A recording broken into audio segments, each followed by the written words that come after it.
Hello, everyone. So let me check a little bit our group. And let me open my notes for the elevator deck, for the pitch deck for numerical methods of machine learning. Elevator pitch is here. So challenge 0, challenge 1. Okay. Let's do a challenge 1, group A, group B. Yeah, go ahead, guys. I think, let me just think that group A, is group A here? Group A. Is group A here? Let me check. I forgot a little bit the name of the group, right? Final presentation. And just share the elevator pitch. So the elevator pitch is here. Yeah, let's see if anybody wants to go first. Let me check group composition. I see a challenge. Yeah, challenge 1. Is there should be a group A and a group B? Yeah, group A. Go ahead, please.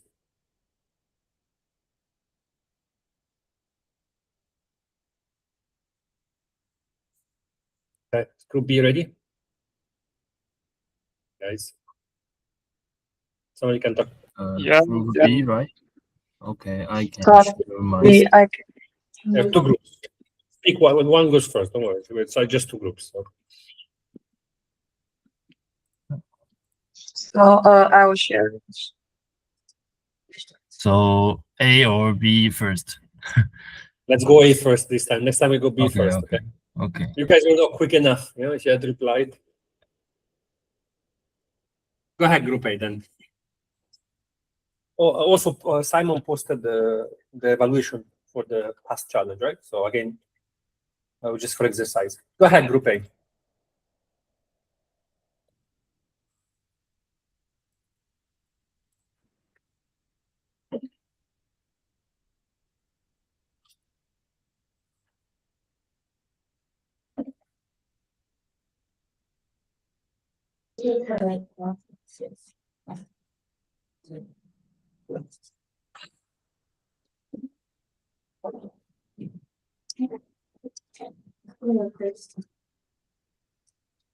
Yeah, let's go in presentation mode. Let's see.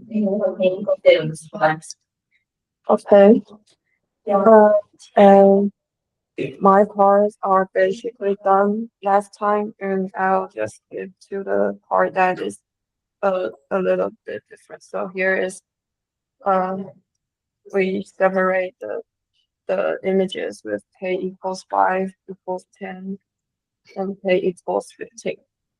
And last time this is our elbow method, and we use just the normal scale of objective value SSD to the number of clusters.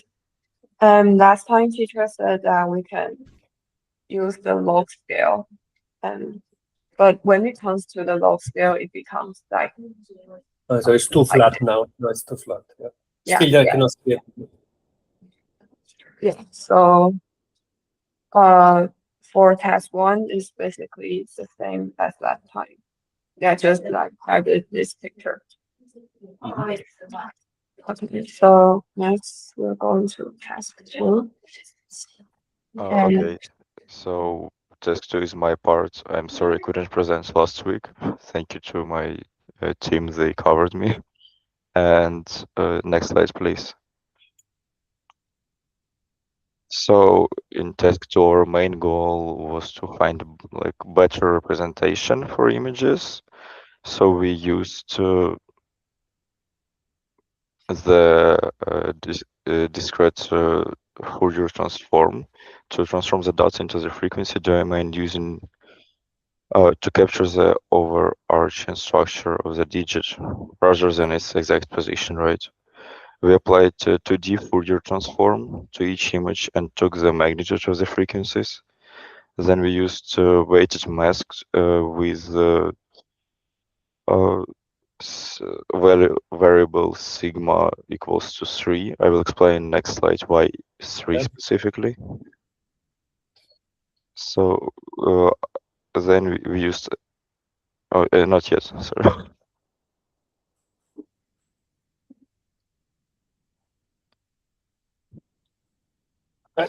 Right Yeah. here. Yes.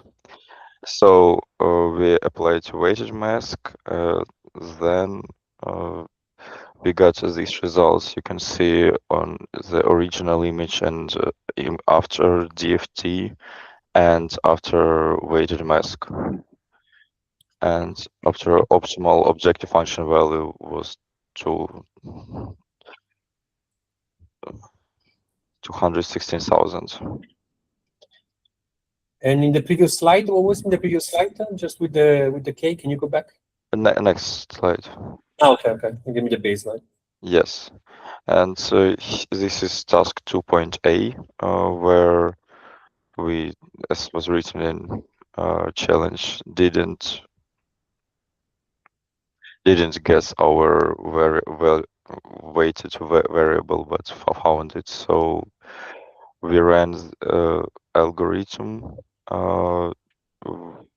because we tried to find the best filter.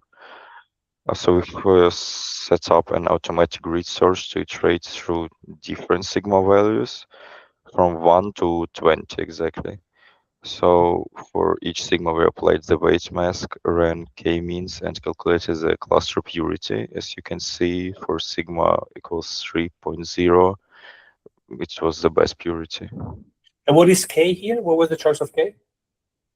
K is 10 in whole task 2. Come again, what's the value of K? 10, because of 10 digits. Yeah, but as we discussed last time, it's possible that like you might have a cluster for different ways of writing the 7, different ways of writing the. Yes, and I was just wondering. I think that's part of the reason why we used small sigma, because it's like small. It works like small low pass filter, right? So it's more like specializes on whole structure, not specific ways of how you write the number. So yeah, Of course. in this case, k equals 10 is better. If you play around with this sigma, right? So have you done a little bit of signaling systems for the analysis? Have you done some of that, or did you do some of that in that class? I did that courses, signal and system specifically, yeah. So you did for one dimension, right? You did the freedom for the. You did it for one-dimensional signal, correct? Yes. But the extension of 2D signal should be very intuitive to you, right? So yeah. Go ahead. Yeah, I think so. But yeah, in this case, it's looked most optimal to like find a weighted mask that will be specifically for not for a font that some people use, not how they write digit, but because our all the high frequency components are basically 0, because when you write the digits, it's a very smooth curve, right? There's also that big variability between one pixel and the next, right? So when you go to the domain, you can really bring down the dimensionality of the image to, let's say, 10, to something very, very low, right? So that's why you can, so you can do this low pass filter. Yeah. Very good. So that's all from my part too. Task 2. Mm-hmm.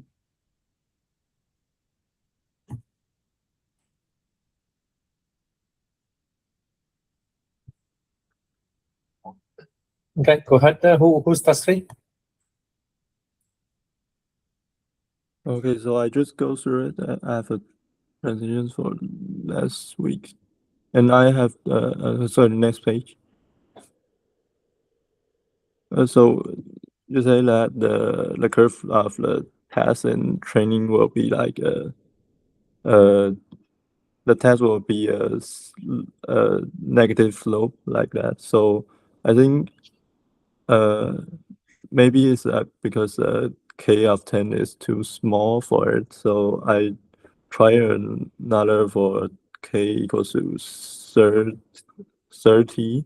So the next page. Next page. I think I changed the graph. Okay. So Okay, this is so 10. This is 10, right? yeah, What is 30? Sorry, or maybe you can log in the slide again. Or Okay. Yeah. Stay there, stay there. Yeah. Good. oh yes. Stay there, stay there. Ay, shala. Yeah, this page is right. Yeah, go in presentation mode.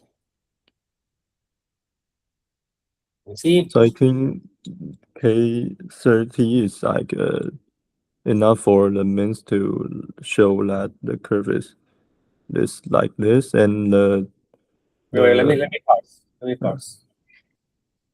So in the left, the range is so in one you have the purity, and the other one you have the sum of the square errors, right? Yeah. So your purity goes up Yeah. to what, 80% almost? What's your purity? 80%? Yes, almost at 80, like 78 almost. And this is for only 10% of test data. Yeah.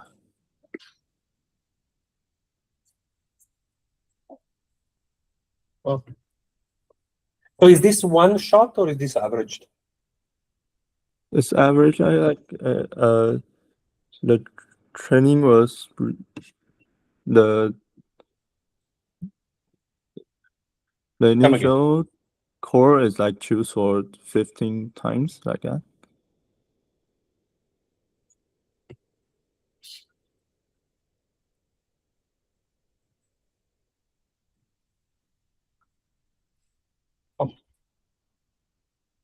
Yeah, because the left, so on the left hand side you don't see much. The left side, 90% is like sharply drop. Because nice.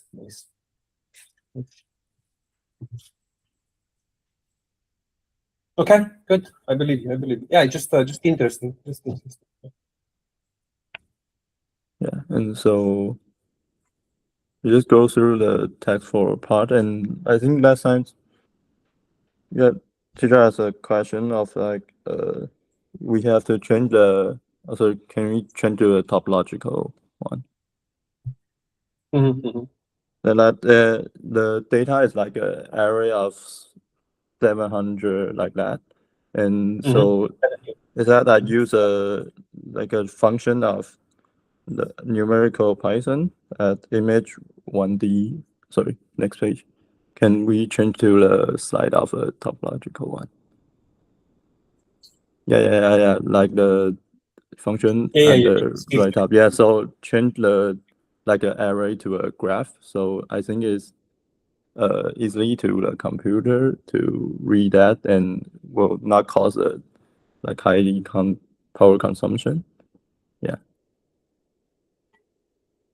So now here in the 0 holes, you have the 1, 2, 3, 7, and 4. And then in one hole you have the 0, you have a 6. Okay? You have a 9, you have an 8. It's good. So I mean the 8 should be, oh no, 2 holes is the 8. Okay, very good. What about 3 holes? Is an 8. What about 3 holes? 3 holes?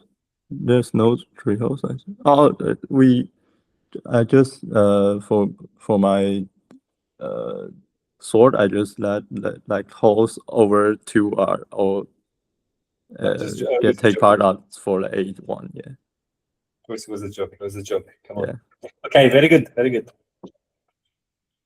nice. So with this one here, you have the holes. So under the 0, stay there a second. Under the 0, you have you have 5 leaves. 5 leaves. Under one hole, you have 4 leaves. And under 2 hole, you have 1 leaf. Okay. Go ahead. yeah. So yeah, so we can like I have to find out the 4, 4, and 5 because writing style are 4. Like most of the time, they are 4 should be the group of 0 holes. So I just changed that the 4 to the group of 0 holes. So there should be the 1, 2, 3, 4, 5, 7 are the group of 0 holes. So yeah, they'll show like that. I will just separate 0, 6, 9, and 8 from the group. Yeah. Because as we said last time, right? So there are there are at least two ways of writing the 4, right? One there is 0 holes, and one there is 1 hole, right? Yes. Okay. Yeah, so that we separated this. Okay, so next. Very good. Yeah, and to separate 1 from the group, it's like using the physical intensity. Yeah, so like the less ink one for after like there are 6, so like 70% of the last one will be like a group of 1. So we can separate 1 and 7, I think. And so for the last 5 group, just took a local PCA, so just sort them like this. So what do you mean by local PCA? I mean you do a PCA over the leaf, right? Over the 0 hole. So the left for 5 leaf, and they sort them like this. So the next page is the less output like this. So you do clustering over the first 2 PCA components? No, or what do you do clustering? Sorry? You do clustering over the first couple of PCA components, or how do you do clustering? Yeah. So for just like separate them to different group, and then for the last PCA, clustering them, do clustering for at least 5 1, only for this 5 remaining. So how many PCA components do you use? Let me check.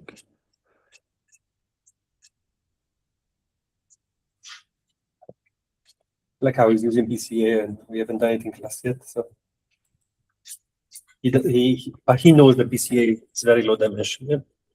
We should get to PCA soon enough. Let me bet, right? Because I see that you use, in my opinion, you use only 2 PCA components, let's say.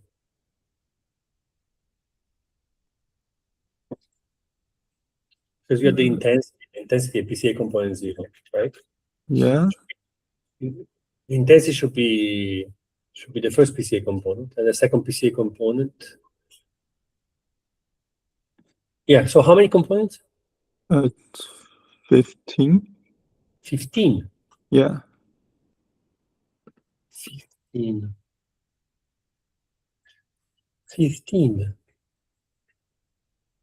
Did you plot the PCA components? Did you plot the components? No, or maybe I can show it on the report. Yeah, try to plot it because you're dividing 5 digits, right? Yeah. And you use 15 components. Yeah. So it's, you know what I mean? Too much, but yeah, like there are many writing style or like that. So because I know, because I spend a lot of time with this data set, right? Yeah. So I know that, so because right now you're just distinguishing 5 digits, right? So I think 1 PCA component and a half per digit should be enough. So I will not go past, let's say 7. Yeah. Because if you put too many, then you are, you know what I mean? Ideally, right? Ideally, you will have 1 PCA component per digit. Do we agree? Like if there was only one way of writing a digit, there will be 1 PCA component per digit. But is it doing like separated to like 15 component and then then sort it to like 5 mass or something like But that? but is that what you do? Is that what you do? You Yeah, separate, yeah. then you choose 5? Oh, yeah. Oh, so in your clustering, so how do you find the 5 to choose? You look at some sort of purity or some sort of cross correlation? Yeah, it's like number of component is 15 and then choose separate it to 15 and then choose of 5 center but of what- mass like that. What do you use to choose those 5 out of 15? Uh,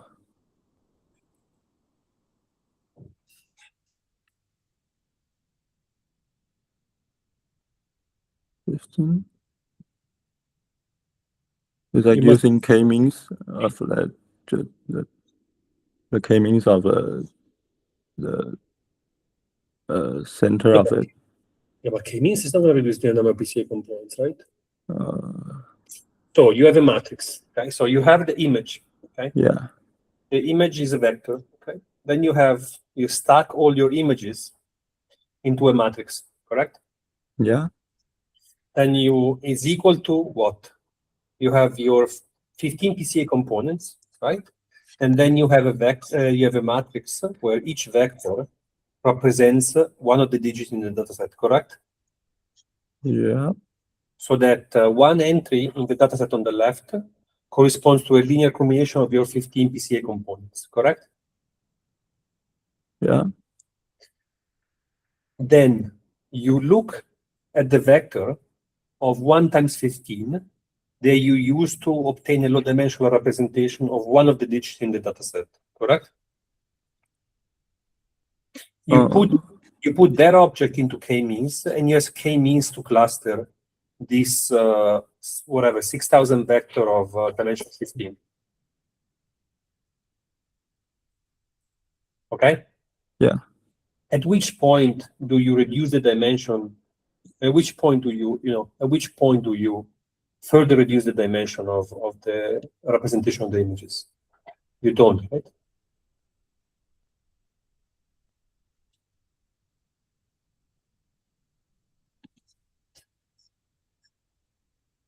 You understand my question?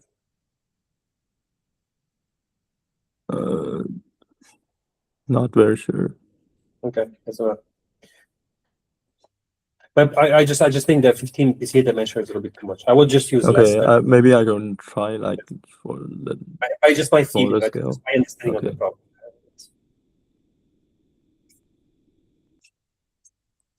Okay, but go ahead, tell me. It's yeah, good idea. Okay, so I think that's it for. Okay, I just Awesome. thought that from the way you described it, right? I just thought that of the 15 components, you look at the best 5, to put into k-means. So I thought you had some step in your optimization. Well, let's say you look at the correlation between the label and the components, and you choose a subset of it. That was my just making sure. Okay, good. Yeah. Next task. Go ahead, guys. Good.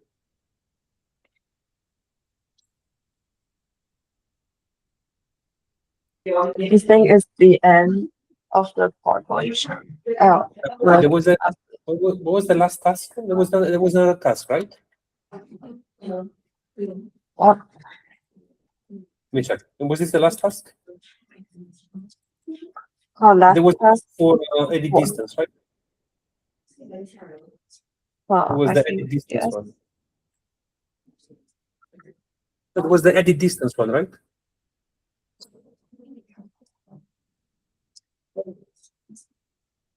Right? Let me show you. I'm not dreaming, right?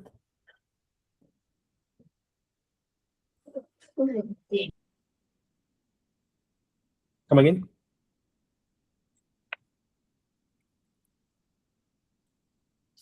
Let me share. There was the last challenge. There was this one. Right? Compile. There was this one, right? This one here. Did you do task 5? No, I think we missed the task 5.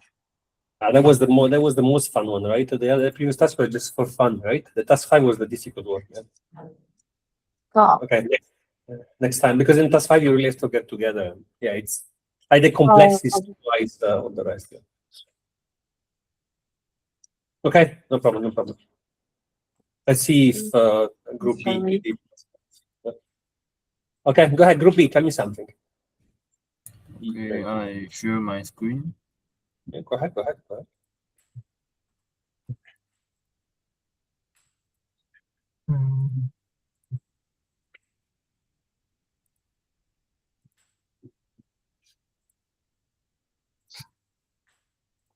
Can you guys see my screen? Very good. It's looking Okay. nice. Yes. Hey, can you stop sharing, group A? Yeah. I love the font. Which font did you use? Gosh, such a nice font. Okay, start with part 1, and this is Philip's turn. Yeah, so for part 1, we implemented the algorithm. We talked about this a little bit last week. And then here you can see the visualizations for when we chose K to be 5. So mainly the first one is pretty much a 1 and a 7 together. The second Nice. one, the 9, yeah. Then the 9 and the 4 were kind of clustered together as well. The 0 is probably the most specific, so that one kind of had a cluster just for itself. And then in the next one, you can see pretty much everything mashed together. There's a 6, but also some 2s in that cluster. It's pretty much the most ambiguous one. And then in the last one, it's a mix of a 3, an 8, and actually a 5 if you take like the thing on the top left. So yeah, the next slide shows what happened when we had K equals 10, which you see that the 0 duplicated and then the 1 is duplicated. And then the 9 looks duplicated, but actually where it says centroid 2, the third image, that actually is mainly a 7. And then I assume the little thing here is just because it catches a 9 and it reaches a better optimization. But mainly this matches 7s. And then most notably, a 5 still doesn't have its own cluster. That was kind of the number that was the hardest to really put somewhere. It's still a part of the 3, pretty much the centroid number 1. Yeah, and if we look at the next one, which has 20 different centroids, then you can see a 5 already. But you can also see a lot of duplicates. The 7 is finally clear, like the third from the right on the first row, and also the first on the second row is a 7. And yeah, you can see so much clearer shapes here. 0 notably is also duplicated, or not duplicated, I guess, triplicated. Yeah. So that's the visual results. And then, yeah, here is just a visualization of what matches each of the centroids from K equals 10. So you can see what I was talking about with the third centroid, which is actually matching a 7. And that in the 9, you can see some, I think 1 or 2 4s, I guess 1 4 in the cluster of 9s. Yeah. Nice. And if I wonder, yeah. ways of how do you write the 0? Do you do the 0 from left to right or from right to left? Sorry? When you write the 0, do you do the 0 from right to left or from left to right? Like left, bottom, right, top. Yeah, I wonder You? because, yeah, I think I do also go, I go counterclockwise. I think I also go counterclockwise. Yeah. Okay. Go ahead. So then this shows the sensitivity to initialization. So both, which is the random and the k-means plus plus. You can see there actually isn't that much variance. Like the graph is very zoomed in to highlight it. But if you look at the scale, it's not a big difference. And 0.01. also, 0.01. So it's very small differences. So it turned out not to be too sensitive. And this is for k equals 10, because that was, yeah, actually we can look on the next slide. I think that already has the, yeah, this was trying to select the k. And yeah, it was just like with the other group, it's hard to see anything in this elbow curve. Me, I would say maybe 7 there between the 5 and a 10 could be the elbow, but it's very unclear from this. So we can look at the next visualization, which shows NMI and also the purity. And here, especially with NMI, the purple one, you can see 7 is doing pretty well. Compared to 10, it actually has a higher score. And also in terms of purity, you see that the increase from 7 to 10 is pretty small. So surprisingly, just based on the numbers like this, 7 seemed like a pretty good number, but we still stuck to 10 because that's the natural way of doing this. Yeah, so for the purity, yeah, I wonder which one is more subject to, let's say, overfitting, right? Because of course, as Yeah, the number purity does not penalize overclustering at all, right? So right? it doesn't really make sense to just say the highest purity is the best. That would just be like as many clusters as you have data points. Exactly. So if you have 6,000 clusters, then the purity goes to 1, but it's not compelling, right? So it's Yeah. So NMI is the one that should penalize it more, but you still see like it keeps increasing. So I'm not sure in this case. because in the case, right, NMI is very much based on the like it's calculated from the histogram, right? So here you have Like it includes the entropy of the clusters. So the more clusters you have, the higher the entropy of the clusters. no, but it's also like this, right? So the more clusters you have, the less data you use to evaluate the support of the distribution, right? Because the distribution is support 10, right? But if you have only 2 samples, right, then you're never going to be able to achieve a very high resolution on the histogram that you're using for estimating distribution. Let me go back. So this NMI, right? It's calculated. It's a statistical measure, right? So you need to calculate a distribution. You need to estimate a distribution, and then the NMI is a function of this distribution. Okay. But of course, the larger the support of the distribution, the more points you need in order to have a very good approximation of the distribution using the histogram. Okay. Does it make sense? Like if you have, okay. So if you have a distribution of support 10, and you have 20 elements that you use to calculate the histogram, then the difference between 2 distributions is at most 1/20, right? Which is when you move one element from one bin to another bin. And so let's say that the NMI consumes more data, right? Consumes more samples than the purity, because the purity is only one number, right? So it's more precise as an estimate. It's a more precise statistical estimate than the NMI. I hope I made myself a little bit of a subtle point, but okay, go ahead. Okay. So you want to finish your part 3, or I finish part 2? That's it for task 1. So let's get to part 2, and then we'll come back to part 3. I responsible for part 2, and we need to know what is DFT, and DFT is a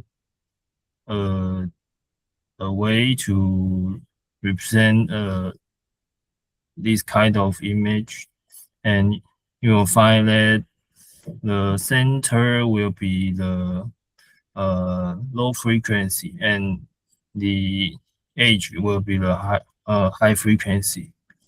And the most of the feature is in the middle is the low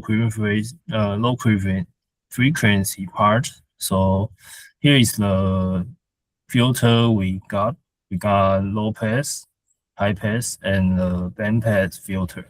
Because the most of the feature is in the middle of the image, so we use low pass filter to filter the feature and sorting the image. the DFT image. And here is some. Sorry, did you study DFT in some courses? Did you take the DFT in some signaling system course, for example, or is the first time that you see it? Do you mean? I cannot. Did you study the discrete Fourier transform in some course previous to this course?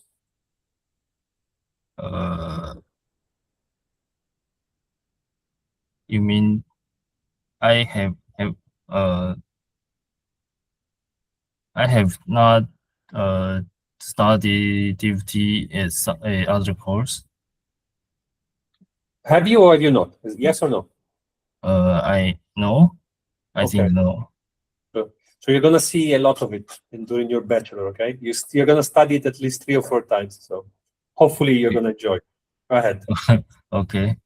And here is the DFT image, and after the low pass filter, and we will find that you cannot really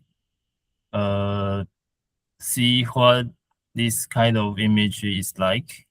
But if you use different face and get into this image, and it will compute and reverse DFT, you will get this image. This is through different phase, so you get pretty much different number. But if you give the same phase, you will get pretty much the same number. So the feature Wait, is and go up. So on the top, you do different low pass for the same one. On the bottom, you take. Repeat this slide to me. This part, the top part is you give this image different phase, so you will get different image, different number. But if you give this kind of image different phase, same phase, you will get pretty much the same number. What does it mean to give a phase to the DFT in this case?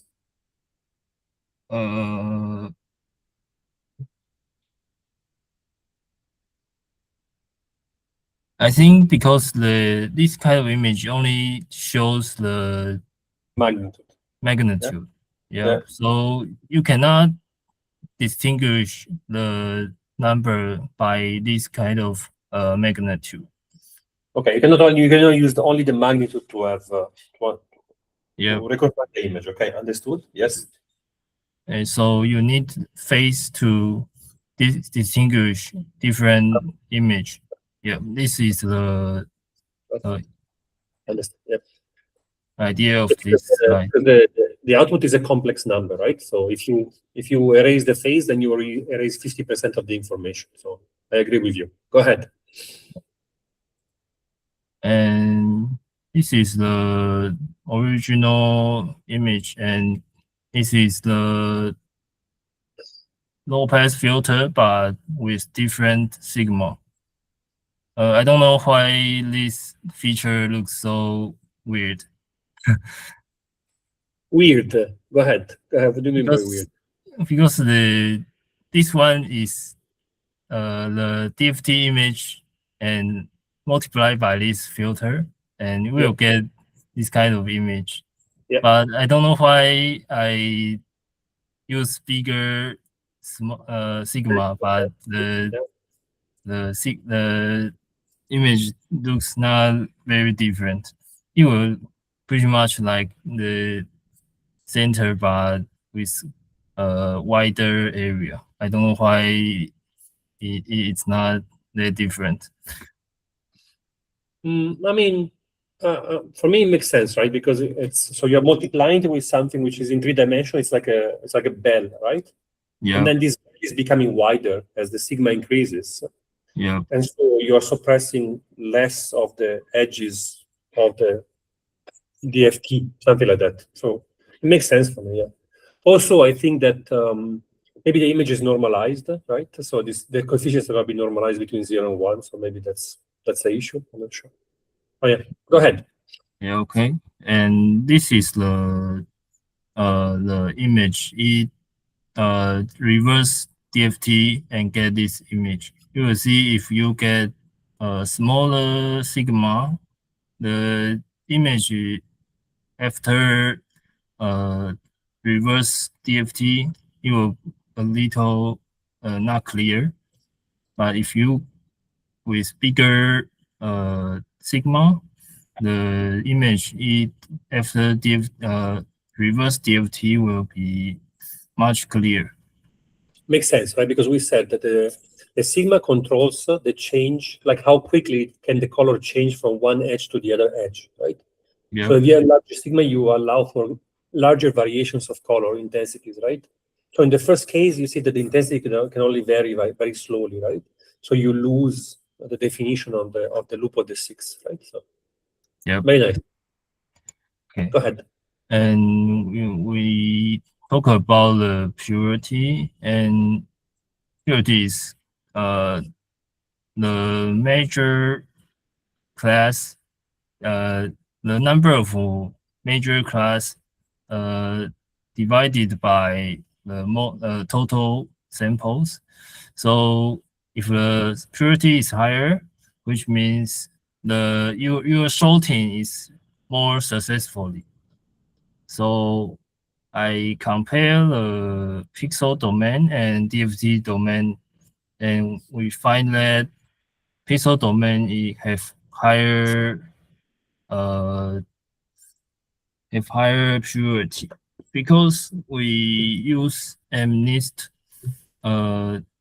database as our test our database. So pixel domain will have higher purity because the MNIST database, the number is pretty much in the middle of the image, like this one, this kind of image. But if the number is a little not in the middle of the image, the pixel domain pixel domain will be not good enough for the image. The number is not in the middle. But DFT can handle this kind of situation. Yeah. Listen, what's the value of K here? K equal to 10? The K in K means is 10, right? Yeah. Okay. Okay. And for the green search result, we take different sigma as our test bench. So I remember I choose 5,000 image to test, and you will find that when sigma is 3, you will get the best sigma. When the sigma is too small, like the image I show here, the image will be not clear, so it's hard for us to sort. But if you get too much sigma, you will have much more noise, so it's not good for our purity. Yep, it's pretty much down for the task 2. Yes. Okay, so this was the part about the train test split. So the results were pretty much the same for the train part as for the test part. So this is KS10 and the usual 80-20 split. And you can see that the results on the train and test set are pretty much the same. We had a lot of data, so Really? nothing too interesting to see here. Let me absorb. Really? So this is 80-20. And 20, there is no overfitting. So what is imbalance? What is imbalance here? Can you remind me? Imbalance here between the clusters. Can you? Like the size, how much data points belong into each cluster. Ah, okay. So this is the cardinality of each cluster. Got it. Yeah. Right. And what does it mean to have an imbalance of 1.4? That means that the biggest one is 1.4 the size of the average one. Got it. Okay, so this is for 80-20. Go ahead. Yeah. And then this is mainly look at the first two graphs. The third one, actually, I realized different units, it's not too relevant. But you can see from both the purity and the NI that for the 50-50, the objective is lower. Like it's not enough data to get the best results. But pretty much from the 70-30 split, it doesn't improve very much based on how much data we use. Wow. Yeah, because this is different from the other group, right? The other group, they also see the better result between train and test being 90-10, but they had a larger gap. They had a larger gap for the other splits. You agree, right? You remember the presentation before, right? Yeah, right. But also maybe the scale is a little bit, because you can see the DFT is considerably worse. So the scale here is quite different from what we saw, for example, when comparing the values for different case. So like there is a difference. It just doesn't look that big on the graph. And it isn't that big compared to the 50-70 change. Yeah. So because you remember that for that case, right? The NMI, they had the best. So first of all, so the purity was always increasing, which here you don't really see a smooth increase, right? Because you see that basically the purity stays the same between 70-30 and 80-20. Okay. And then for the NMI, they had the perfect fit at 90-10, but here you had the largest difference in the NMI at 90-10. Let me think about the last one. Let me think about the last one. So that's the energy, right? And you objective per point versus standard fraction. Yeah, probably just disregard that one. You can't see much because the units are so different, but the objective per point, what it means is just SSE divided by the amount of data points, because, you know, the amount of data changes. So it would change SSE. And for the DFT, did you do filtering? This is with DFT without filtering, right? Yeah, I assume because the units are different. Yeah, otherwise, if you filter the DFT, then this SSN SSEN should come down, right? Because you set a lot of the entries to 0. So the DFT must be. Yeah, I wonder. Okay, go ahead. Yeah, and then we have one more slide for this, which is just the stability across the different splits, which actually is considerably smaller to what we see from just the initializations. So actually it appears that how we split is quite important to compare to just the initialization. Right, and you see that the DFT is much more solid, right? Because DFT is much more sparse of a representation, right? So, so the performance is much lower. The performance is much lower. So, yeah, the performance is indeed quite disappointing. Okay. Okay. Okay. All right. Part 4. Okay. In part 4, we'll discuss the hierarchical k-means. Flat k-means seeks to address a non-convex optimization problem by examining all k clusters at once. This method is highly sensitive to the initial random placement of centroids, making it susceptible to being trapped in suboptimal local minimum.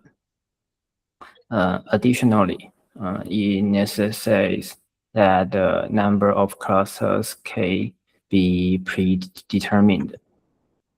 In contrast, hierarchical k-means mitigates the risk of poor random initialization by limiting its research space to a binary split at each level.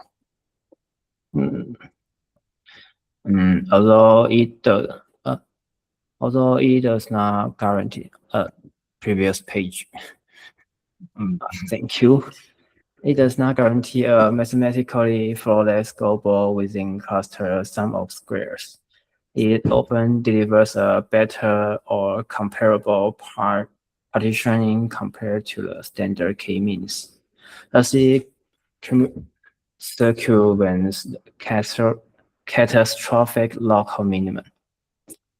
Moreover, it organically constructs a taxonomy enabling users to explore various levels of granularity. Granularity. Repeat. Granularity. God damn it, that word. Granularity. Granularity.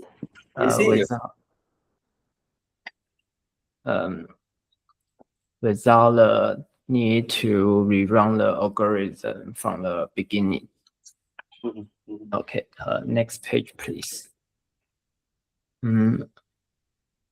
So we create 3 structures, black k-means with 125 leaves, a second level hierarchical k-means with 5 by 25 leaves, and third level hierarchical k-means with 5 by 5 by 5 leaves. The idea here is to show the difference between different levels of hierarchical k-means while the total number of leaves stays the same. Yeah, but I mean, you went a little bit crazy, right? 125 classes, it's a lot of classes, right? Yes. It's going to take a long time to do this evaluation, right? So I also, in my mind, I have to, because the previous group, they did it with like, what, 12 or something, but you went all the way out to 125. Okay, very good. Go ahead and tell us. So my question is this, right? I just wonder about the imbalance, right? Because here you're going to have some clusters that are just empty, right? So, okay, let's see what happens. Go ahead, tell me. I will not try to guess. Go ahead. Okay, on this slide, we'll check the clusters formed at the first level of k-means. For example, in flat k-means, digit 9 is often confused with digit 4 due to the structural similarities, even within the most accurate clusters. It highlights a change in flat clustering where visual similarities can lead to misclassification.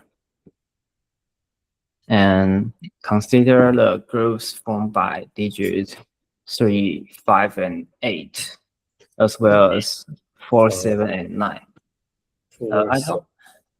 I'm not really sure why 7 is clustering with 4 and 9. Because just a second. No. It makes sense, right? Because it's like this, right? I mean, I just draw it here. Let's see which. See, right? Is it like this? Wait a second. 7, yeah, this one here. You see, this is a 7 and this is a 4. So you see how similar they are. Oh, was a line in the middle. Oh, Yeah, I told you, white people, we don't follow any stroke orders. We don't have classes where they teach us to do things. We just do random stuff, right? So different people have different ways of writing the numbers. So it's very confusing from your perspective, right? When they teach you the correct stroke order. We don't have correct stroke order, trust me. Go ahead. the similarities in their shapes could cause them to be grouped into same clusters, showcase the limitation of its clustering level in distinguish between visually similar digits. These observations underline the importance of considering digit shapes when assessing the clustering accuracy and performance. Also, 2 and 6, you see why 2 and 6, they look similar, right? Because some people do the 2 with this. Where is it? You see that some people do the 2 with the little hoop at the bottom, and that looks like the hoop in the hole in the 6. Right? Does it make sense? Yes, they both have a circle, a hole in that. Correct. Okay, next page. In this slide, we are focusing on the analysis of digit distribution within clusters, specifically highlighting 2 key observations. First, we noticed that clusters containing the digit 0 are more prevalent than other clusters. This indicates a higher concentration of zeros, which could be due to their distinct shape, making them easier to group together. And secondly, there's an interest when it comes to distinguishing between the digits 4 and 9 with a multi-level hierarchical structure. This confusion could arise from their visual similarities, especially under certain conditions or noise levels in the data. Okay, next page. As we delve into the third level structure, we can see some different writing styles in different clusters. Take the digit 7, for example. First, notice that the digit 7 can have 1, 2, or even more corners. This variability is one of the key factors that influence its appearance and the way we perceive it. In addition, observe how the first line of the 7 can be either horizontal or tilted. This characteristic not only contributes to the diversity within its visual style, but also plays a role in how the digit is categorized within its clusters. This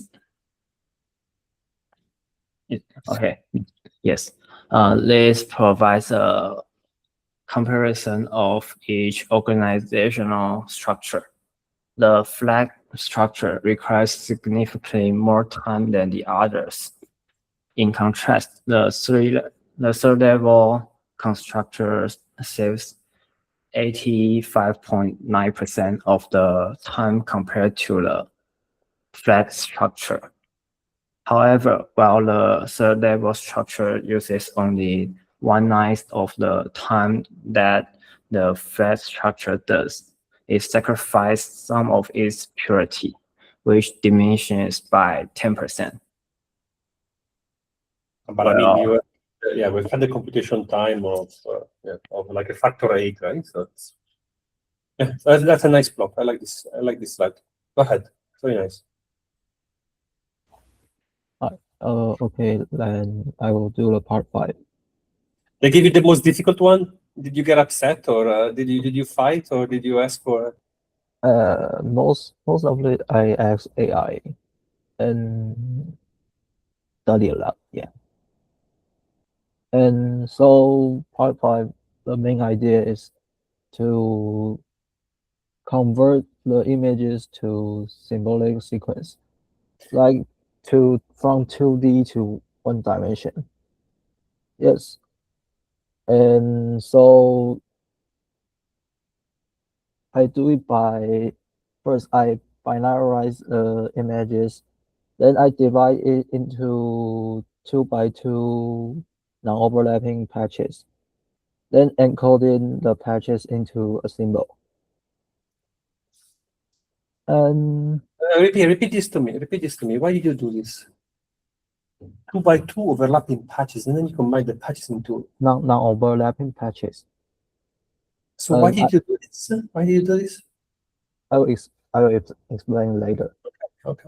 Okay, and I use the Leviathan edit distance, like down there. Okay, next. And these are the example images. So next. So how do I convert the images? First, I binarize the image using a threshold by 64, and I split it into 2 by 2 patches, like so it turns to from the left image to the right one, like a go a filter or something. Then then I encode it to a 4-bit symbol from 0 to 15. Okay. So an 28 by 28 image will become a sequence of length like 14 by 14 equals to 196, and it is a 1-dimension sequence. Correct. Yeah. Okay, and I use a standard Leviathan distance between 2 symbol sequence, and I will do the operations below, like insertions cost 1 and deletion cost 1, and substitution cost 0 if the symbols are equal, or if it's not equal, it will cost 1. Next. And why the ordinary k-means broke down in here? Like standard k-means, standard k-means is the meanings, and it's a standard k-means assume that a centroid can be computed by taking the arithmetic means of the points in the cluster. But under the edit distance, our data is symbolic sequence rather than Euclidean vectors. So the means of several sequence is not naturally defined and may not even correspond to various sequence. That one there I disagree. Because the edit distance is still a distance. So you can still define the operation of an average of a certain set of sequences. But what is the trick? Is that the complexity of finding the average grows exponentially. Grows exponentially with the number of sequences. Oh yeah. Does it make sense? Oh yeah, yes. Makes a lot of sense. Mathematically, you can still define the algorithm, right? But if you have more than 2 sequences, it's a complete, like it's the complexity just shoot to the sky. Oh, okay. So you can think about the algorithm. Did you look up how the Levenstein algorithm works? Did you look it up, let's say in Wikipedia? Oh, sorry. Did you look up the algorithm to compute the cost somewhere? I didn't, but Go ahead. it takes a lot of times to do that. If you had looked it up on the internet or somewhere, then you would have seen that the algorithm solves basically like for two sequences, right? You have to build the matrix, and the matrix tells you the size of the matrix tells you the cost. Let me go back. So if you have to calculate, can you go back to the formula of distance? Can you go back? Go back. Here, stay there. This one. Yeah. So you see here is the distance, right? So in order to calculate this, this is a minimization, right? Yeah. So what you do is that you take one sequence, you put it on the row of the matrix. The other sequence, you put it in the column of the matrix. And then you consider all the possible ways in which you can insert and delete one element or substitute it. And then you build this big matrix, which is size n square. And once you have built the matrix, you look for the minimum cost as a path that goes from the lower corner back to the top corner. Okay? So the operation of doing this has cost, which is square times the number of the sequences. Okay? Okay. And so if you had to repeat this for more sequences, right? So if you had to find the best alignment between 3 or 4 or 5 sequences, then the dimension of the matrix will go from a matrix to a tensor of dimension 3 to a tensor of dimension 4, so on and so on, until you get to the size of the cluster. And so that's why the complexity grows exponential, because you have to build this very large matrix where you have to consider all the possible ways in which on each sequence you insert and delete or substitute a symbol. So the complexity grows very, very large. Go ahead. Okay. Next time, read up on the challenges. The challenges are beautiful. Trust me. God damn it. Go ahead. Next one. So these are the metrics down here. And we find the purity and MI and the cluster entropy and major vault clustering accuracy. And I think most of them are very low. Yeah. But I don't know why they are so low. Next. So how many points did you use for this evaluation? Because you cannot use more than... How many points did you use for this? 6K? Let me find it.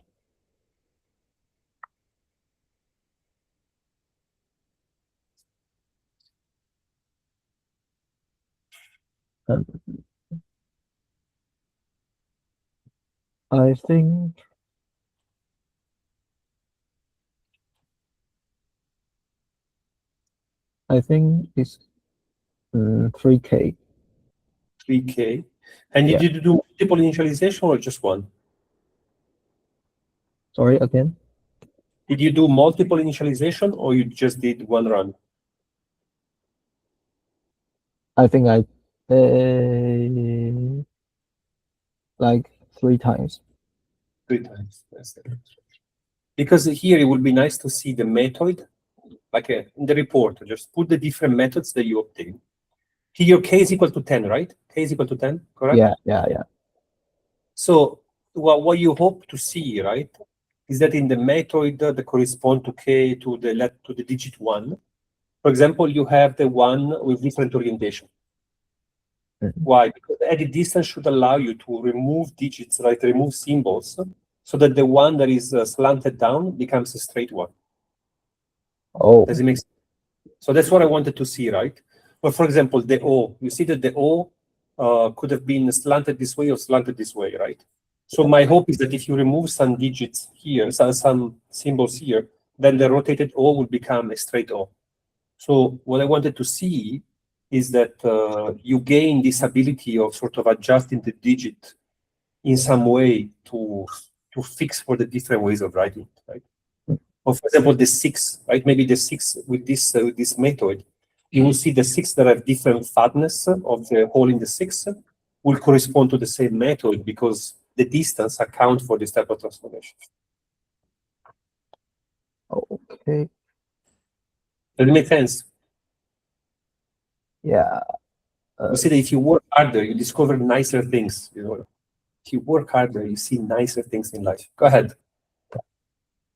Next. This is a behavior like objective is V versus the iteration plot. So you just had 2 iterations then? You just had 2 iterations? Yes. But that's an issue, right? You just do 2 iterations. That's an issue, right? Yeah.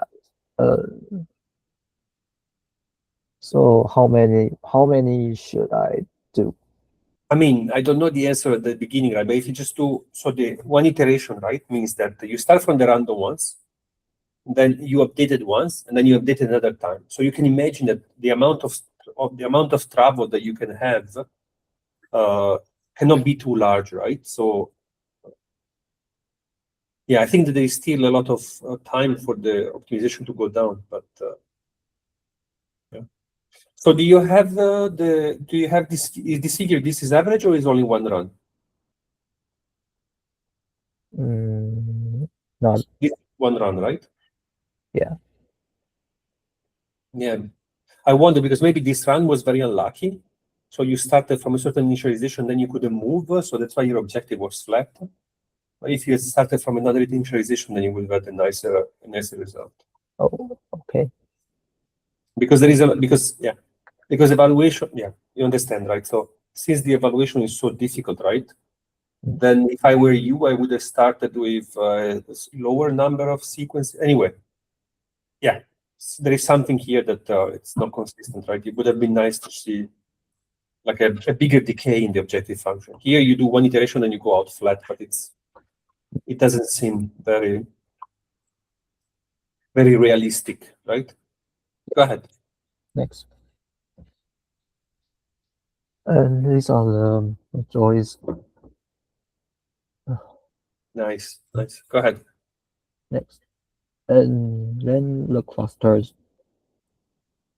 And this is the from cluster 0 to 3. And Yeah, I think this is still very, yeah. Yeah, it would be nice to see more iteration, right? For example, maybe the 8 and the 9 will share the same cluster, because in the distance we can just erase the Yeah. piece of 8 that makes the 8 different from a 9. It Yeah. would have been nice to see something like that. Yeah. Next. And this are the 4 to 7 clusters. Next. Yeah, but again, it would be nice to see more iterations. Yeah. Yeah. Anyway, I understand that it's very heavy. Yeah, it's very heavy as an implementation.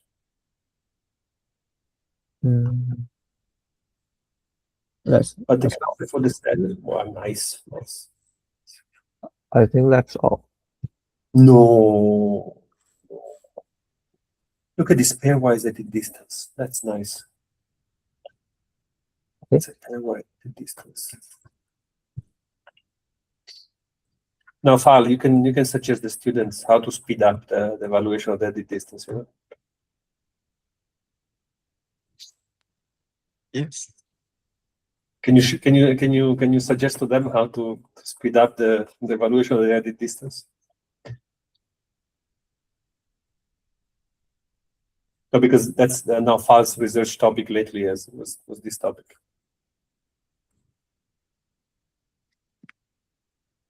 Or Here- maybe that they did use. Go ahead, no, Fal, go ahead. Tell them something. They don't understand how beautiful the edit distance is.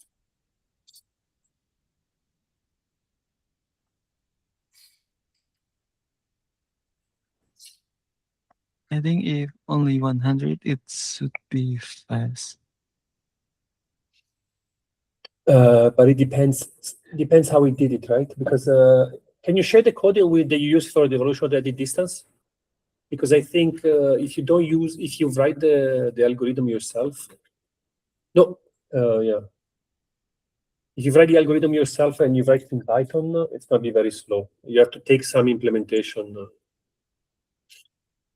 some low-level implementation. Otherwise, go ahead. Show us the code. Untitled, still untitled. We should call it challenge 1, group B. Go ahead, show us the code. Code. Code.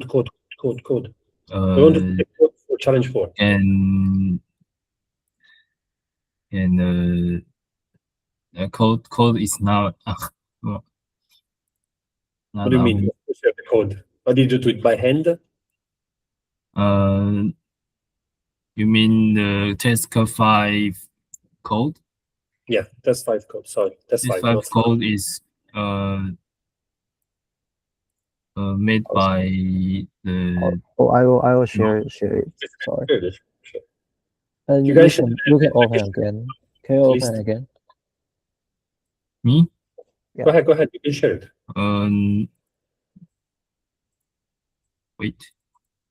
Wait. You mean this heat map?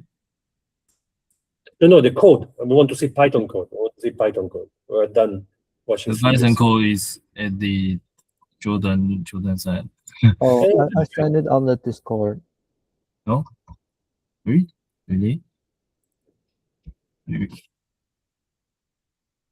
Oh, wait. Oh, at least you guys did a nice GitHub repo, huh? Very good job. This one? You have to change the window. We just see Canva now. I can see it. Oh, sorry. You have to switch the sharing. Yeah. Wait a minute.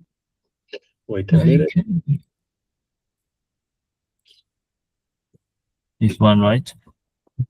Yeah, go down slowly. Go down a little bit. Go down. Okay. Go down here. You see now far what they did. Stay there.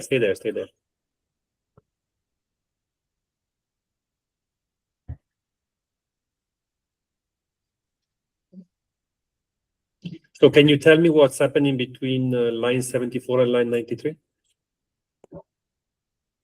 Oh. Tell me. I just do the transform, like I post it on the PT. Yeah.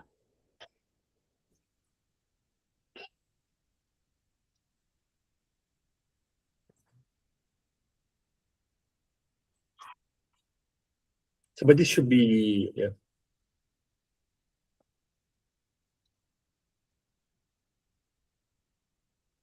So this is too slow, right? Because this is done at Python level, right, Nafa? Yes, maybe you can also try using the library of Levenstein if you want faster, or maybe you can use MATLAB. I tried to use MATLAB and it's faster than Python and more accurate. Yeah, of course, because it's a lower level implementation, right? So the lesson here is as follows, right? So Python is a very high level language, okay? If you do a for loop in Python, you might as well just go for dinner, go out with your girlfriend, go back to your house, and then come back after 3 days, right?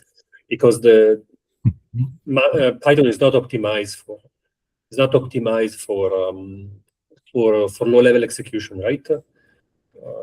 It's what would be an example in real life? I don't know. You understand what I mean, right? So the low level instructions are not handled well in Python. So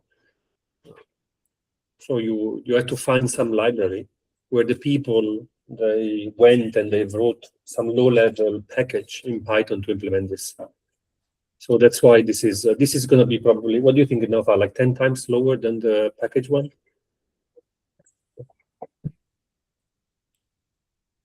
Yes, around. Yeah, go down a little bit. Go down. Let's see when you do the K methods, if you call it or you do it yourself. That's good. This might take a minute, okay? K method implementation. Yeah, go down. So you did the K methods also by hand. That's good because you could have touched. Go down. Methods choice, and there. Let's see if you take. You should have a matrix with all the pairwise distances, right? Where is the matrix with the pairwise distances? Which line? New methods, empty. Methods is a list, right? History append. There should be a matrix with pairwise distances. Can you tell us what is in this loop? Like min sums.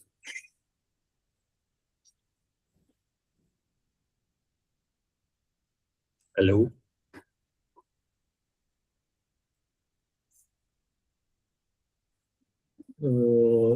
Yeah, stay there, stay there.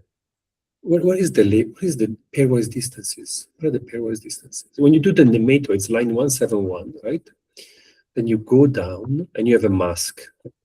The mask tells you which point is closest to which label, right? You sum, that's the mask. And then in the mask you put the argmin. But what is the d sub? D sub. This is d sub. This is no. Oh, I underscore x. That's a matrix, right? That's how you do the sum over the matrices. Yeah, can you show me? The go up a little bit? There should be a pairwise distance. Go up a little bit. Yeah, there. Label.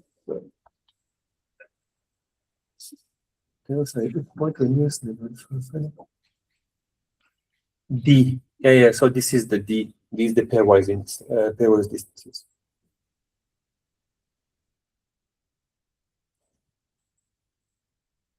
Yeah. So this operation is also, it's very heavy, right? Because you change assignment. You change assignment at each iteration. Yeah. So there's also here, like you could choose a lower complexity algorithm, right? In which you allow, let's say, 10% or 50% or whatever percent of the points to change membership, class membership at each iteration, so that you slow down the number of changes among clusters, right? You could have an algorithm that takes the points that are the furthest away and then update only those. Yeah, very good. Yeah, I understand, guys. I mean, you have to try to resist using ChatGPT, otherwise you don't know what happens in your code.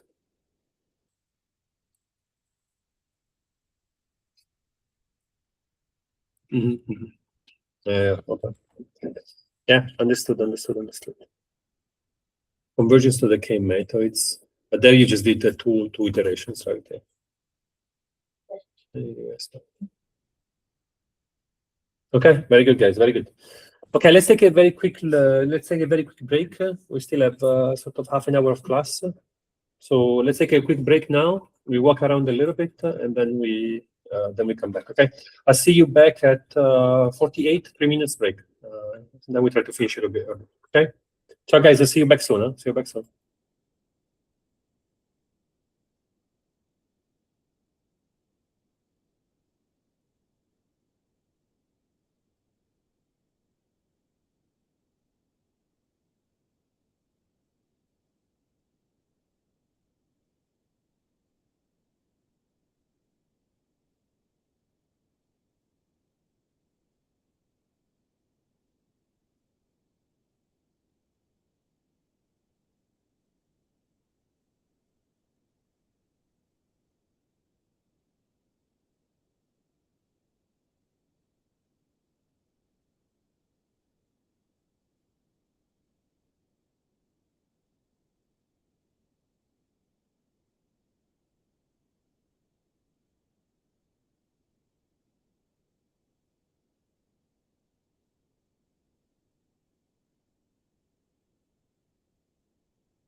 cheese. Hello, guys. So yeah, so good job. Group B was much better than Group A. But Group B, please try to be more mindful of the challenges. Of course, you can just copy the challenges and put them into ChatGPT and just write whatever comes out, right? But I understand the temptation. I understand the temptation. Just that there is a lot of thinking that goes into the challenges. What can I say? So what I suggested we do is that we still have about 30 minutes of class. So we do a little bit of, we go on with this QR factorization, so on and so forth. Because last time we finished with the householder projectors, but if we do them, it's going to be better, so you can remember it better. And then this weekend, I will release the new challenge, and we'll release the new groups. So yeah, you'll have 2 weeks after that, okay? So again, we delayed it 1 week because 1 week I didn't reply. I posted the wrong challenge because I have fat fingers, and when I click copy and paste, who knows what I'm actually copy and pasting. So. Okay, so remember that we're working on this QR factorization, right? So what we're trying to do is that we are trying to decompose a matrix into the product of a unitary matrix and a triangular matrix. We said there were many good reasons to do this, but basically what we figured out is that if we want to compute the solution to a linear system of equation, that's an operation that we want to do. So we have our system of equation. We do a first linear transformation, right? We do an orthonormal transformation, which we interpret as a change of basis. And after this change of basis, what happens is that the equation that we obtain, they're going to be in a triangular form, right? So we can start solving for the first equation, which contains only one variable. In the next equation that we will have two variables, but we have already solved for one of them, and then we substitute and we resolve the second variable. So we have this Gaussian elimination type of approach where at each step we resolve one of the variables of the system of equation.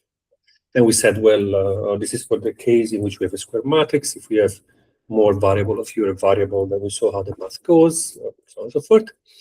And we saw a first algorithm, which was the Gram-Schmidt procedure. So the Gram-Schmidt procedure, you will go see it probably multiple times in your career. It's in general a very intuitive algorithm that you can apply for different contexts, right? So you apply it sometimes with functions, sometimes with discrete signals. So everything is, the algorithm has different forms, but in the form that we see now, right? The idea is that we have this recursive procedure, and in the recursive procedure it goes like this. So we start with first row of the matrix.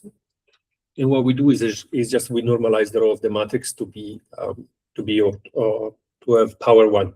So we enforce the normality, the orthogonal, we enforce the power constraint. We say that the Q matrix, the Q row should be power 1. Then we take the second row of the matrix A and we say, well, we want to remove the projection of the first direction so that whatever is left is orthogonal to the previous direction. So we do this operation. We remove the projection of the first direction into the second one. We are left with something orthogonal, and then we normalize. And we claim this to be the second orthogonal dimension. Then we get to the third row. We remove the contribution of the first two directions. We normalize so that it's orthonormal, and then we proceed. And then what we have to resolve are the coefficients of the matrix R. And the coefficients of the matrix R are simply the results of the projection. Okay, so this inner product form. Okay. The example is here. This is the matrix A, right? We say the first row of the matrix A, we just need to normalize it to 1 in order to have a component of power 1. Then we do the second step where we have we remove from the second row of the matrix A the projection of the first direction. The coefficient is going to be the coefficient R12 of the matrix R. And then we obtain another orthonormal component after normalization, and we keep repeating. So this is a good method. The complexity is a little bit higher, right? Because we have to keep repeating these orthogonal projections, and this is kind of tough, right? So the complexity that we have is this 2m times n squared, right? So kind of a high complexity, and intuitively this is not particularly robust as well, right? Because you can imagine that depending how you choose the columns of the matrix A, there could be two columns that have a very similar direction. So the value of the orthogonal component is very low. So when you go and normalize by the norm of the orthogonal component, the norm of the orthogonal component is very low. So when you normalize, you multiply by 1 over this small quantity, and you know that if you're asking for trouble in a computer is to take a quantity and divide it by a very small quantity, right? Because then the numerical error, they grow very large, as we saw in the first lecture already a couple of months ago. Okay, good. Then we said, well, we don't have to be so dumb. We can do some better algorithm. And the idea is as follows, right? So I want you to remember this plot here. Okay? The idea is as follows. There is one way of approaching the problem, by which at a certain step k, what you have is that you have obtained a matrix which has upper triangular part for the first block of k matrices, and it's otherwise a generic matrix for the last n minus k and m minus k subblock. Right? And now do you do this? So the idea that we want to use is the idea of this reflector. Right? So the idea is that we're going to take a certain hyperplane, and we're gonna reflect this component, okay, along this hyperplane. So that's why it's called the householder projection method. Okay, so let's go through this. So the householder is actually more used in practical implementation. MATLAB and Julia use this because it's less sensitive of the Gram-Schmidt, because you don't do this division by the norm, and that removes a lot of numerical instabilities. What you do is that you see that the Q factor, okay, so the Q factor, remember there is this matrix Q, comma, this matrix Q tilde, okay, so the matrix Q is going to be orthonormal, the matrix Q tilde is going to be, it's not going to be orthonormal, it's just going to have components of power 1, and it's constructed as a multiplication, right, of reflectors, okay, so we're going to have n possible reflector from H1 to Hn, and at each step of k, we build a new reflector. Good. So the idea is that the reflector is this construction, is this specific matrix, which is the identity, minus 2 times V times V transpose, where V is norm 1. And the idea that H times X is the reflector of X to the hyperplane V transpose Z equal to 0. So the H is symmetrical and it's orthogonal by construction, right? So this is orthogonal by construction. And the matrix vector or product H times X can be computed efficiently as this object here. Okay, so let's stop here and reflect a second. In general, a matrix time vector multiplication is a large complexity, right? So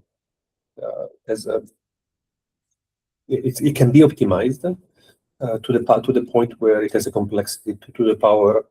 N to the power 1.23 something. It doesn't matter now, but you understand that the complexity of the operation in its trivial form has complexity n squared, and then we can come up with some nice mathematical tricks so that the complexity goes down a little bit.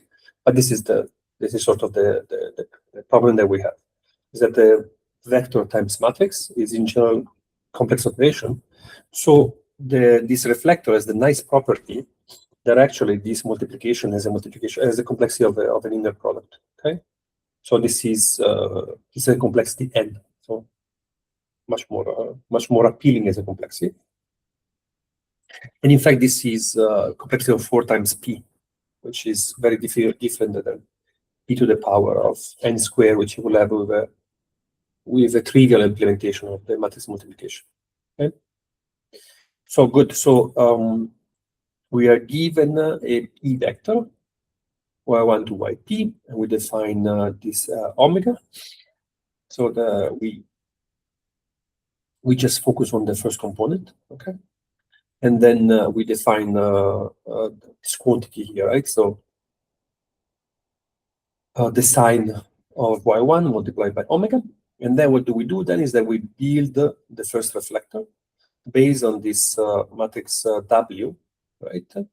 That is used to build this matrix V. And the effect of this is to impose this reflection on the matrix, right? Where this part of the matrix row is reflected on this part of the column is reflected on the row space. Okay? So the idea is that if you take a reflector H that is built in this way, it will map Y to multiple E1, where E1 is equal to 1,000. Okay? So if you take H times Y, it will have this form, it will have this form, we will be equal to the sine of Y1, norm of 1 multiplied by E1. Okay?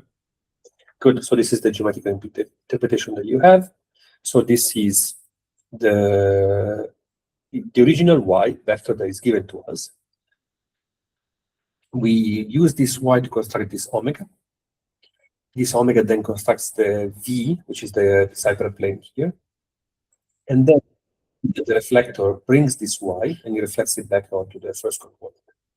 Okay?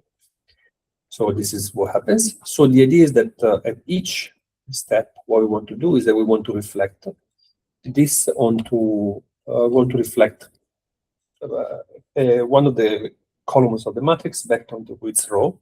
Right? So we want to reflect whatever is here into a column here into a row here. And this is the construction of the H that we will have. We just change the index of the Y that we reflect at each point.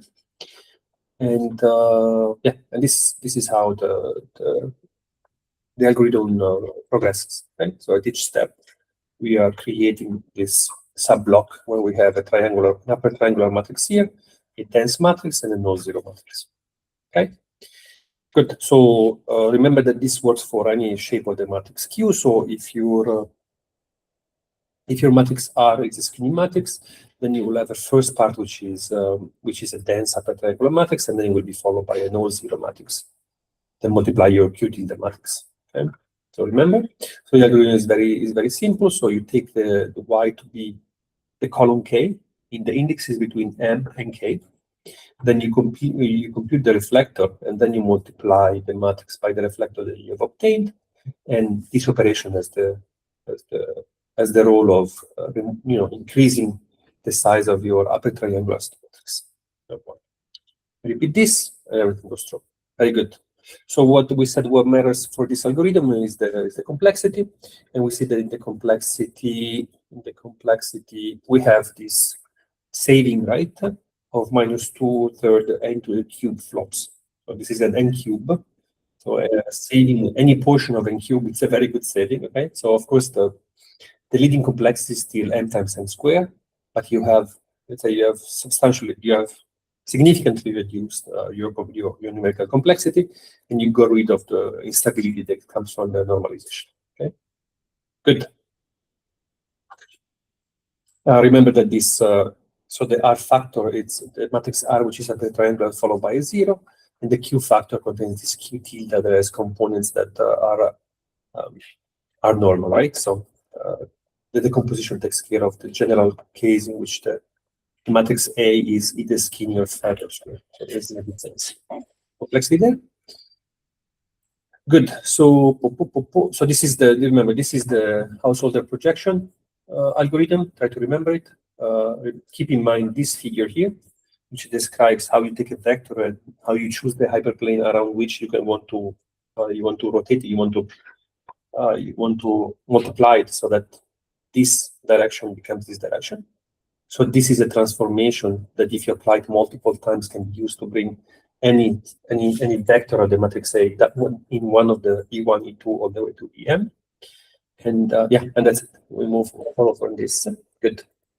Okay, so this was the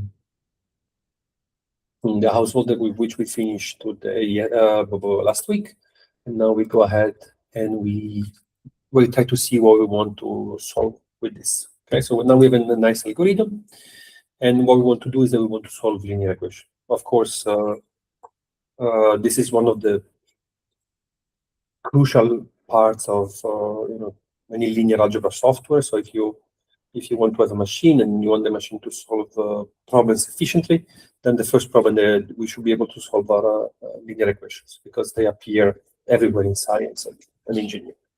Okay, good. So now, let's say that somebody asks us to solve a system which is y equal to a times x.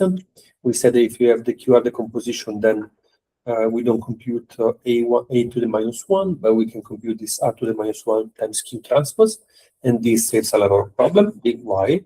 Because q is a unitary matrix, so q inverse is equal to q transpose, and then we have this r to the minus 1, and this r is a triangular matrix, and we suspect that doing the inverse of the triangular matrix, of an upper triangular matrix or lower triangular matrix, is going to be a simple operation.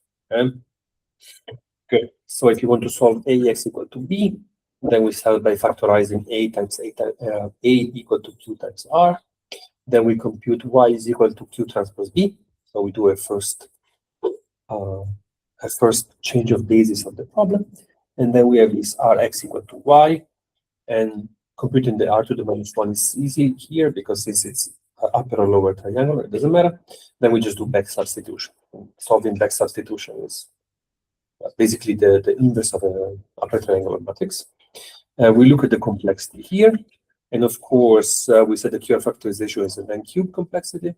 Matrix vector multiplication, again, here it's given to you as 2 to the n square. This is sort of equivalent imputation, double interpretation. There are some algorithms that let you speed up this by reusing some factors. So it's still an active area of research is how to speed up vector matrix multiplication. There are different complexity bounds being implemented, and I think even 2-3 years ago there was a reinforcement learning approach that discovered further reduction of the matrix to vector multiplication. And then back substitution is complexity n squared, but again, it's very efficient to that. Very good. Now, let's say that somebody gives us a case set of linear equation, and the beautiful thing is that they all have the same matrix A. Okay, so we want to solve equivalently the multilinear system of equation, which is A matrix times X matrix equal to B matrix. Okay, so this is a common operation. For example, PCA takes this form, right? So in our case, A will be the PCA components, X will be the elements in our data set, and B will be the matrix that tells you for a certain element in the data set what is the contribution of a certain PCA component. So again, very much a problem of engineering interest. The idea is that you can ask yourself what is the advantage in terms of computation that you have from the fact that you can compute the inverse of the matrix A and the composition of the matrix A multiple times. And you will see here that if you have K equation, then the complexity will be 2 to the n cube plus 3 times K times n squared. So you keep your n cube cost, right, which comes from having to decompose the matrix A, and then the complexity of solving K equation instead of 1 only scaled with the n squared. Right? So if your K is large enough, then it justifies spending time doing the composition, right? Because then the n cube term will be fixed there, and you just pay an n squared term per K, which is advantageous.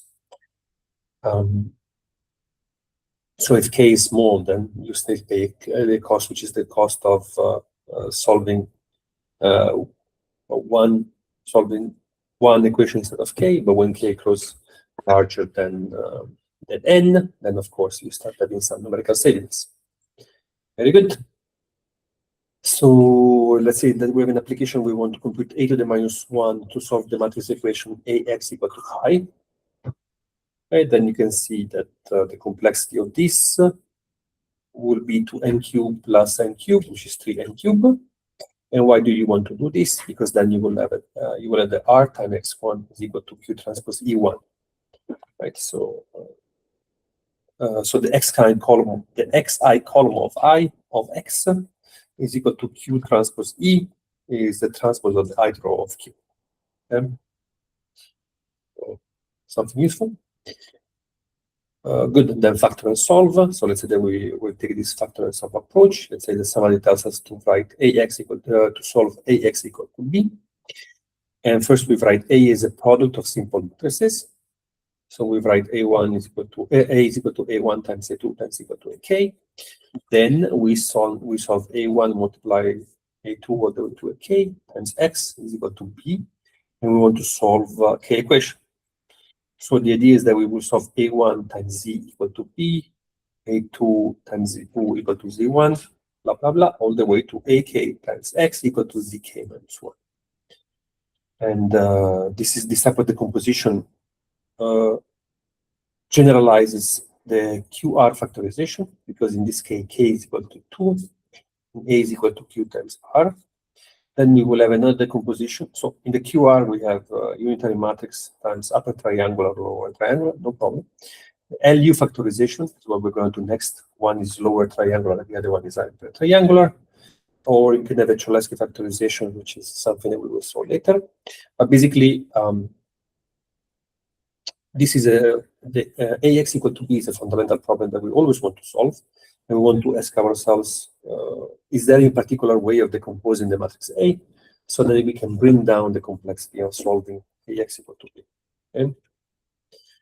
Good. So this is called the factor solve method. And the complexity of the factor solve method will be F plus S, where F is the factoring complexity and S is the solving complexity. And usually what we have is that the factoring cost is much higher than the solving cost. That's because we choose some factorization that makes the solving simple, right? So that's our usual approach. And so far we have seen the QR decomposition, where the factoring has n cube and the solve is equal to n squared complexity. Okay. So we're going to see a couple of other decomposition, the LU and the Cholesky factorization, that have other trade-offs between F complexity and S complexity. Okay. Doink. So we have 9 minutes, so let's do a little bit of, let's just do the introduction to LU factorization, and then I'll let you ask some questions. So LU factorization, as we said, is the decomposition of the matrix A as a lower triangular times an upper triangular. And of course, you can generalize this slightly by putting a P in front. Okay, so you can allow for the permutation of some of the rows, because of course permutation matrices are very easy, right, to generate, to calculate, to invert, right? So we don't want to be particularly affected by the row order or the column order of L and U. So you are always happy to just put in a matrix P over which you can optimize over in order to minimize complexity. So this LU factorization, also with the P added, exists if and only if A is non-singular. Okay, and the complexity is 2/3 n cube if A is square. Okay, so it's another n cube method. There is, not much way to reduce complexity. Like, we cannot have some unrealistic expectation regarding complexity. We cannot have a scheme that has factorization with cost 1 is also useful. But again, the change in the leading term that multiplies the n cube is what we are after. And why do we like this? Because, well, if we had a decomposition of A as P times L times U, what we will do is this. So we will bring the P on the other side, right? So that now we have P transport B. Remember that permutation matrices are unitary matrices, so the inverse is equal to the transpose. This is also very much intuitive for us, right? If you permute something, I'm permuting them. It's a very easy operation. Then we will have that we have this Z1, right, is equal to LU times X. So what you will do is that you will compute a forward substitution for the Z. So you will have the L Z2 is equal to Z1. And this is a forward substitution, so the cost is n squared. And then you will do a backward substitution of Ux equal to Z2. And this will have an N2 flop. And then you will have, that you have the correspondence between, you will have the solution, right? You will have the value of X, okay? So instead of having a transposition of a matrix in order to find our x, what we have is that we have a backward substitution, and then the forward substitution part remains the same. So this complexity here is again dominated by the factorization complexity, which we said is equal to 2/3 n cubed. So the dominating complexity is the n cubed. And this is the standard method for solving ax equal to b. Okay, so this is more efficient than doing QR decomposition, but of course QR it has its own advantage and its own good reason to be implemented numerically. So remember this, right? That if the matrix is non-singular, then we could have two equations with the same matrix A. One that solves ax equal to b and ax tilde is equal to b tilde. Then we always want to know how does the complexity scale as a number of equations with the same matrix A scales, so that we know that we factor A only once. Then we do 4 of x substitution to x, 4 of x substitution to x tilde. So the complexity now becomes 2/3 n cubed plus k times n squared. And again, we have the same discussion that if we are solving k, if your k is small, so the number of simultaneous equations that you're solving is small, then this doesn't have a particular advantage. But if your k is very large, then you have a very large advantage. And then, yeah, so you can ask yourself here a nice exercise: what happens if you have an equation which is ax is equal to b and a transpose x x tilde equal to b tilde? If you can reuse the factorization of a, of course, you know the answer, I hope. Very good. Okay, so let's stop here, since some of you guys have to go to another class. I assume you have to walk from one place to another, because not all classes are online. If you have any question, let me know. I'll stop the recording now. We say hi to the people on YouTube. I think you have a few million views every lecture. So see you guys next time.